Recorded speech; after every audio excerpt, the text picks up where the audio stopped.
Capítulo 7. Processo Redentor.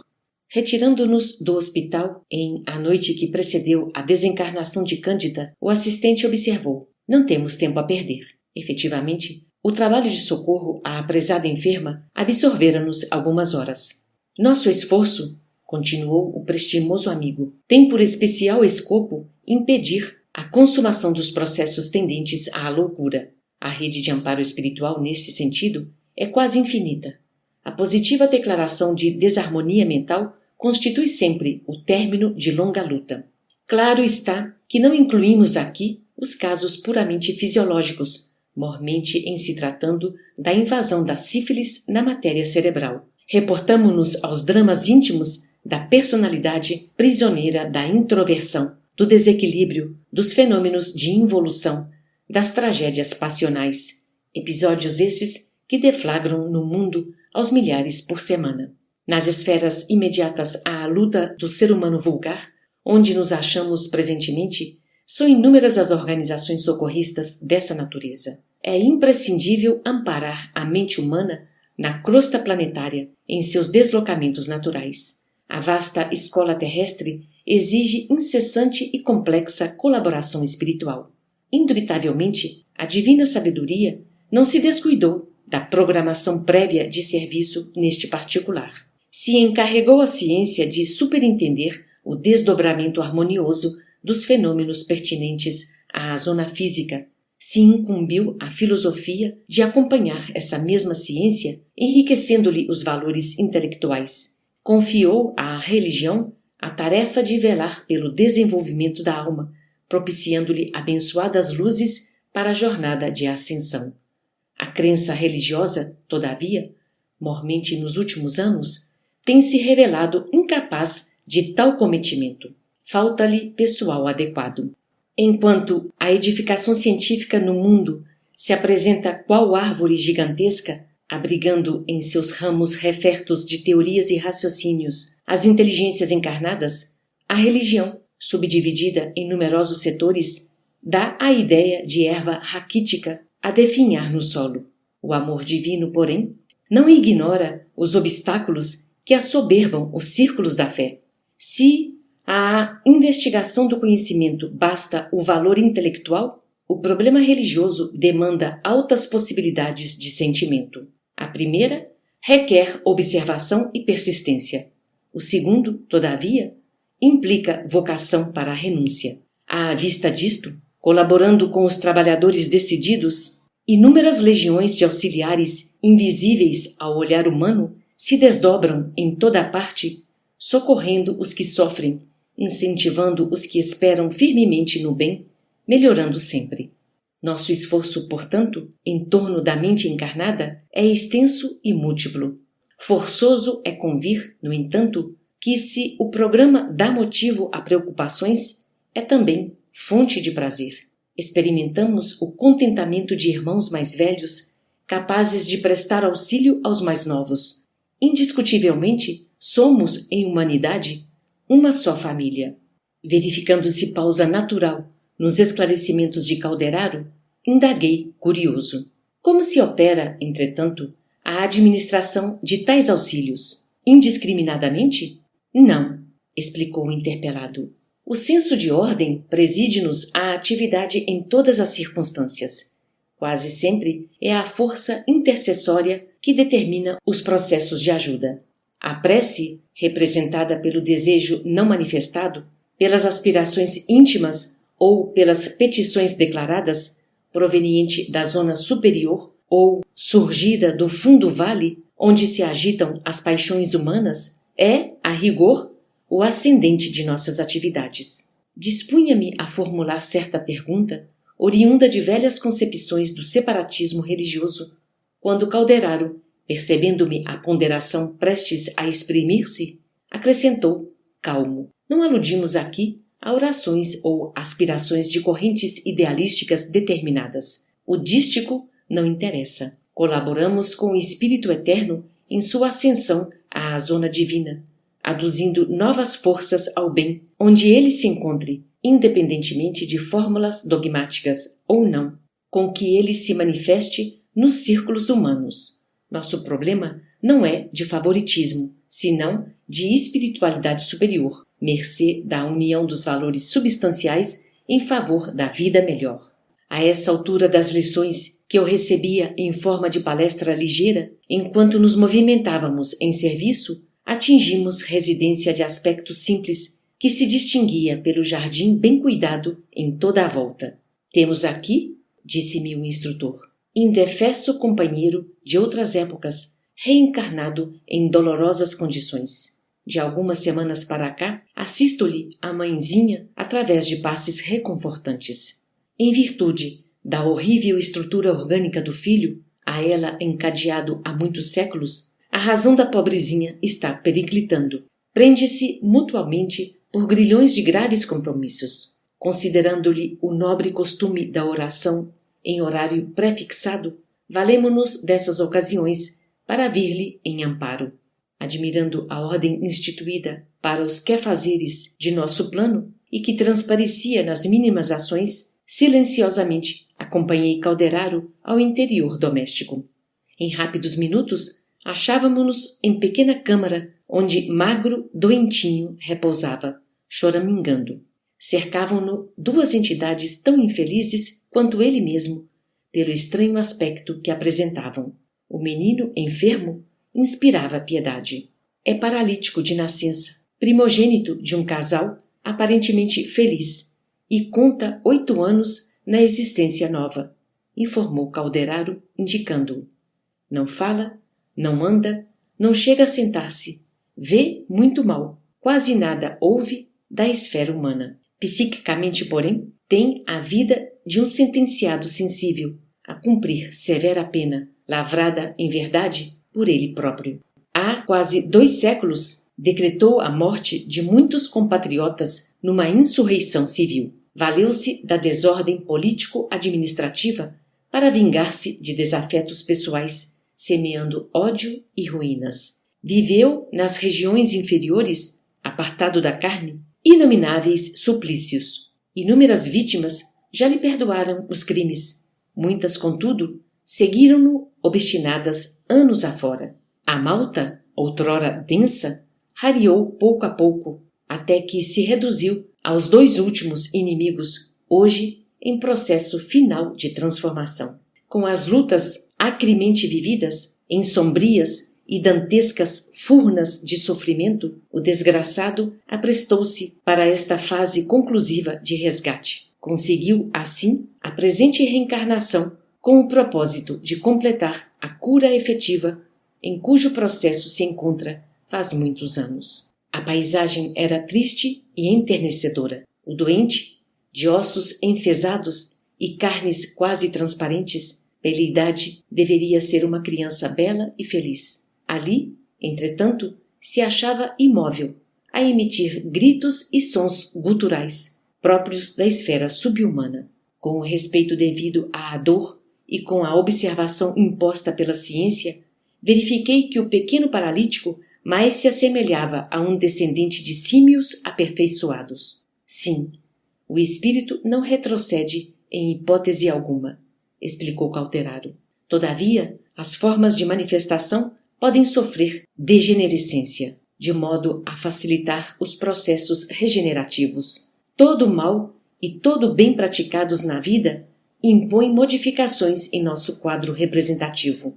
Nosso desventurado amigo envenenou para muito tempo os centros ativos da organização perispiritual, cercado de inimigos e desafetos, frutos da atividade criminosa a que se consagrou voluntariamente, permanece quase embotado pelas sombras resultantes dos seus tremendos erros. No campo consciencial, chora e debate-se sob o aguilhão de reminiscências torturantes que lhe parecem intérminas. Mas os sentidos, mesmo os de natureza física, mantêm-se obnubilados à maneira de potências desequilibradas, sem rumo. Os pensamentos de revolta e de vingança, emitidos por todos aqueles aos quais deliberadamente ofendeu, vergastaram-lhe o corpo perispiritual por mais de 100 anos consecutivos, como choques de desintegração da personalidade. E o infeliz, distante do acesso à zona mais alta do ser, onde situamos o castelo das noções superiores, em vão se debateu no campo do esforço presente, isto é, à altura da região em que localizamos as energias motoras. É que os adversários implacáveis, apegando-se a ele, através da influência direta, compeliram-lhe a mente a fixar-se nos impulsos automáticos no império dos instintos. Permitiu a lei que assim acontecesse, naturalmente porque a conduta de nosso infortunado irmão fora igual à do jaguar que se aproveita da força para dominar e ferir. Os abusos da razão e da autoridade constituem faltas graves ante o eterno governo dos nossos destinos. O estimado assistente fitou-me com seus olhos muito lúcidos e perguntou: compreendeste? Como desejasse ver-me suficientemente esclarecido, acrescentou: espiritualmente, este pobre doente não regrediu, mas o processo de evolução que constitui o serviço do Espírito Divino, através dos milênios, efetuado para glorioso destino, foi por ele mesmo, o enfermo, espezinhado, escarnecido e retardado. Semeou o mal e colhe-o agora. Traçou audacioso plano de extermínio, valendo-se da autoridade que o Pai lhe conferira. Concretizou o deplorável projeto e sofre-lhe as consequências naturais de modo a corrigir-se. Já passou a pior fase. Presentemente, já se afastou do maior número de inimigos, aproximando-se de amoroso coração materno que o auxilia a refazer-se ao término de longo curso de regeneração. Reparando a estranha atitude dos infelizes desencarnados que o seguiam, pretendia indagar algo relativamente a eles, quando Calderaro veio ao encontro de meus desejos, continuando: também os míseros perseguidores são doentes do ódio e da vingança, como nosso enfermo é remanescente do crime. São náufragos na derradeira fase de salvação, após enorme hecatombe no mar da vida, onde se perderam por muitos anos, por incapazes de usar a bússola do perdão e do bem. Aproximam-se, porém, do porto socorrista. Voltarão ao sol da existência terrestre por intermédio de um coração de mulher que compreendeu com Jesus o valor do sacrifício. Em breve, André, consoante o programa redentor já delineado, ingressarão neste mesmo lar na qualidade de irmãos do antigo adversário. E, quando entrelaçarem as mãos sobre ele, consumindo energias por ajudá-lo, assistidos pela ternura de abnegada mãe, amorosa e justa, beijarão o velho inimigo com imenso afeto. Transmudar-se-ão as negras algemas do ódio em alvinitentes liames de luz, nos quais refulgirá o amor eterno. Chegado esse tempo, a força do perdão restituirá nosso doente à liberdade. Largará ele, qual pássaro feliz, este mirrado corpo físico, sufocante cárcere do crime e suas consequências, onde se debateu por quase 2 séculos. Até lá, importa zelar com empenho pela valorosa mulher que é essa, desta linda senhora deste lar, em que as forças divinas respeitam a vocação para o martírio por iluminar a vida e enriquecer a obra de Deus. Capítulo 7. Processo Redentor. Parte 2. Mal terminava Calderaro as elucidações, quando um dos verdugos desencarnados se moveu e tocou com a destra o cérebro do doentinho, recomendando-me, o assistente, examinasse os efeitos desse contato. Extrema palidez e enorme angústia transpareceram no semblante do paralítico. Notei que a infeliz entidade emitia, através das mãos, estrias negras de substância semelhante ao piche, as quais atingiam o encéfalo do pequenino, acentuando-lhe as impressões de pavor. Dirigi ao assistente um olhar interrogativo, e Calderaro informou: se o amor emite raios de luz, o ódio arremessa estiletes de treva. Nos lobos frontais recebemos os estímulos do futuro, no córtex abrigamos as sugestões do presente, e no sistema nervoso, propriamente dito, arquivamos as lembranças do passado. Nosso pobre amigo está sendo bombardeado por energias destrutivas do ódio na região de serviços do presente, isto é, em suas capacidades de crescimento, de realização e de trabalho nos dias que correm. Tal situação, derivante da culpa, compele-o a descer mentalmente para a zona de reminiscências do passado, onde o seu comportamento é inferior, ralando pela semi-inconsciência dos estados evolucionários primitivos. Esmagadora maioria dos fenômenos de alienação psíquica procedem da mente desequilibrada. Repara o cosmo orgânico. O doentinho, da aflição em que se mergulhara, passou às contorções, evidenciando todos os característicos da idiotia clássica. Os órgãos revelavam agora estranhos deslocamentos. O sistema endócrino patenteava indefiníveis perturbações. Compadecido, inclinou-se o instrutor sobre o doente e esclareceu. Os raios destrutivos alcançam-lhe a zona motora, provocando a paralisação dos centros da fala, dos movimentos, da audição, da visão e do governo de todos os departamentos glandulares. Na verdade, essa dolorosa situação cronicificou-se pela repetição desta ocorrência milhares de vezes, em quase 200 de anos. Fez intervalo significativo e tornou. Examina a conduta do enfermo. Fixando a mente na extrema região dos impulsos automáticos, seu padrão de comportamento é efetivamente subhumano. Volta a viver estados primários, dos quais a individualidade já emergiu há muitos séculos.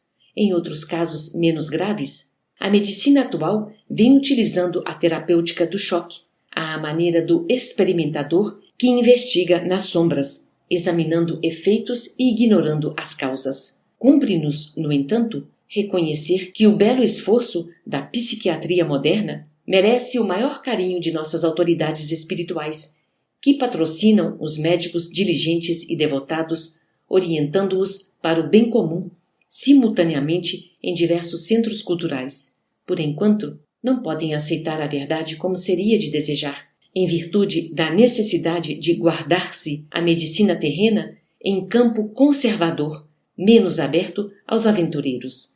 Todavia, mais tarde, os sacerdotes da saúde humana compreenderão que o choque elétrico ou a hipoglicemia, provocada pela invasão da insulina, constituem apelos vivos aos centros do organismo perispirítico, convocando-os ao reajustamento e compelindo os neurônios a se readaptarem para o serviço da mente em processo regenerador. A bem dizer, é de notar que esse recurso às reservas profundas do cosmo psíquico não é novo. Outrora, as vítimas da loucura eram conduzidas a poços de víboras, a fim de que a aborrível comoção operasse a transformação súbita da mente desequilibrada. É que, desde remota antiguidade, compreendeu o ser humano intuitivamente que a maioria dos casos de alienação mental decorrem da ausência voluntária ou involuntária da alma à realidade. E, em nosso campo de observação mais clara, podemos adir que todo desequilíbrio promana do afastamento da lei. Silenciou Calderaro por alguns instantes e, em seguida, indicou o pequeno, acentuando. Neste caso, porém, o choque aplicado pela ciência dos homens não surtiria vantagem alguma. Estamos perante o eclipse total da mente, pela total ausência da lei com que se conduziu o interessado no socorro. A retificação aqui reclama tempo. As águas pantanosas do mal, longamente represadas no coração, não se escoam facilmente. O plano mental de cada um de nós não é vaso de conteúdo imaginário. É repositório de forças vivas, qual o veículo físico de manifestação que nos é próprio, enquanto peregrinamos na crosta planetária. Não estamos, porém, cientificamente falando, indaguei, diante de um caso típico de mongolismo? O assistente respondeu sem se embaraçar. Acompanhamos um fenômeno de desequilíbrio espiritual absoluto. Em situações raríssimas, teremos perturbações dessa natureza com causas substancialmente fisiológicas. Impossível é desconhecer, na esfera carnal, o paralelismo psicofísico. Quem vive na crosta terrestre terá sempre a defrontar com a forma perecível em primeiro lugar.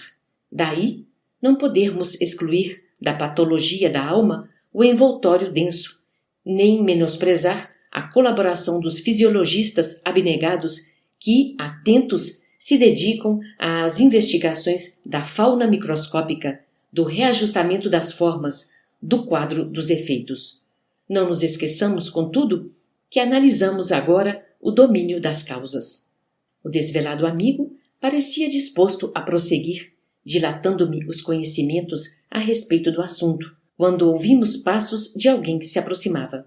Certo, a dona da casa vinha ao aposento da criança, à procura do socorro da oração, concluiu Calderaro apressadamente. Nossos companheiros da medicina humana batizam as moléstias mentais como lhes apraz, detendo-se nas questões da periferia, por distraídos dos problemas fundamentais do espírito.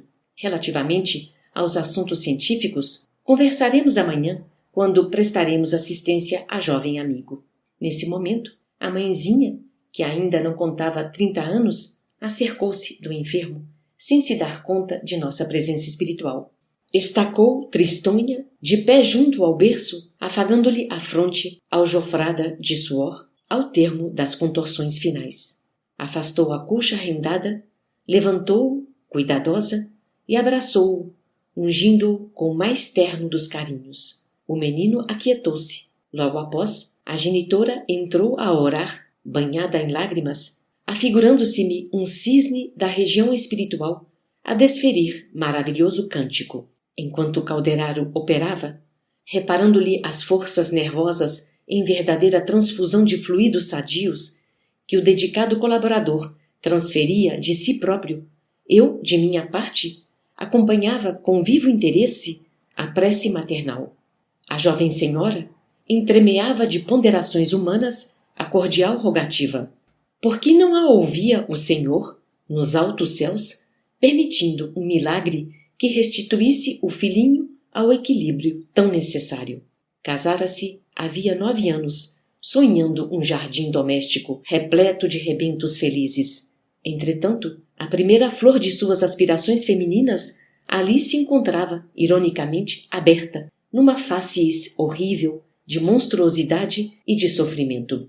Por que, interrogava súplice, nasciam crianças na terra com a destinação de tamanha angústia? Por que o martirológio dos seres pequeninos? Em vão percorrera gabinetes médicos e ouvira especialistas. Sempre as mesmas decepções, os mesmos desenganos. O filhinho parecia inacessível a qualquer tratamento. Sentia-se frágil e extenuada, e chorava, implorando a bênção divina para que as energias lhe não faltassem na luta. Calderaro, finda a tarefa que lhe competia, acercou-se de mim, perguntando: desejas responder à rogativa em nome da inspiração superior? Oh, não! Declinei de tal convite, alegando que isso me era de todo impraticável, depois de haver ouvido irmã Cipriana renovando corações com o verbo inflamado de amor. Objetou o orientador, um gesto bondoso. Aqui, porém, não falaremos a corações que odeiam, e sim a torturado espírito materno que reclama estímulo fraternal. O conhecimento e a boa vontade podem fazer muito. Sorriu, benevolente, e acrescentou: ao demais, é necessário diplomar-nos também na ciência do amor. Para isso, comecemos a ser irmãos uns dos outros com sinceridade e fiel disposição de servir. Agradeci, comovido, a deferência, mas esquivei-me. Falaria ele mesmo, Calderaro. Minha condição era a do aprendiz.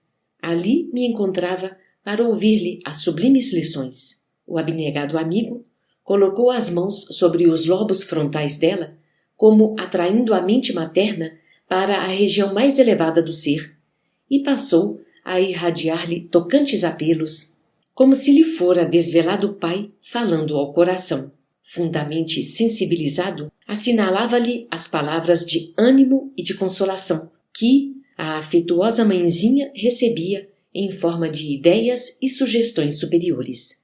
Notei que a disposição íntima da jovem senhora tomava pouco a pouco um renovado alento. observei que na epífise lhe surgira suave foco de claridade irradiante e que de seus olhos começaram a brotar lágrimas diferentes. A claridade branda, fluindo do cérebro, desceu para o tórax, de onde, então, se evolaram tênues fios de luz que a ligaram ao filhinho infeliz. Contemplou o pequeno, agora calmo, a ouvir os pensamentos sublimes de sua mãe através do espesso véu de pranto. Sim, Deus não a abandonaria, meditava. Dar-lhe-ia forças para cumprir até o fim o cometimento que tomara a ombros, com a beleza do primeiro sonho e com a aventura da primeira hora. Sustentaria o desventurado rebento de sua carne como se fora um tesouro celeste. Seu amor avultaria com os padecimentos do filhinho muito amado. Seus sacrifícios de mãe seriam mais doces, toda vez que a dor o visitasse com maior intensidade. Não era ele mais digno de seu devotamento e renúncia pela aflitiva condição em que nascera? Os filhos de antigas companheiras eram formosos e inteligentes, como botões perfumados da vida, prometendo infinitas alegrias no jardim do futuro. Também seu pequenino paralítico era belo, necessitando, porém, de mais blandícia e arrimo. Saberia Deus por que viera ele ao mundo sem a faculdade da palavra e sem manifestações de inteligência. Não lhe bastaria confiar no Supremo Pai? Serviria ao Senhor sem indagar. Amaria seu filho pela eternidade. Morreria, se preciso fora, para que ele vivesse. Num transporte de indefinível carinho, a jovem mãe inclinou-se e beijou o doentinho nos lábios, com o júbilo de quem osculasse um anjo celestial. Vi, surpreendido, que numerosas centelhas de luz se desprendiam do contato afetivo entre ambos e se derramavam sobre as duas entidades inferiores. Estas, de sua parte, se inclinaram também, como que menos infelizes perante aquela nobre mulher que mais tarde lhe serviria de mãe. Calderaro tocou-me de leve o ombro e informou: nosso trabalho de assistência está findo.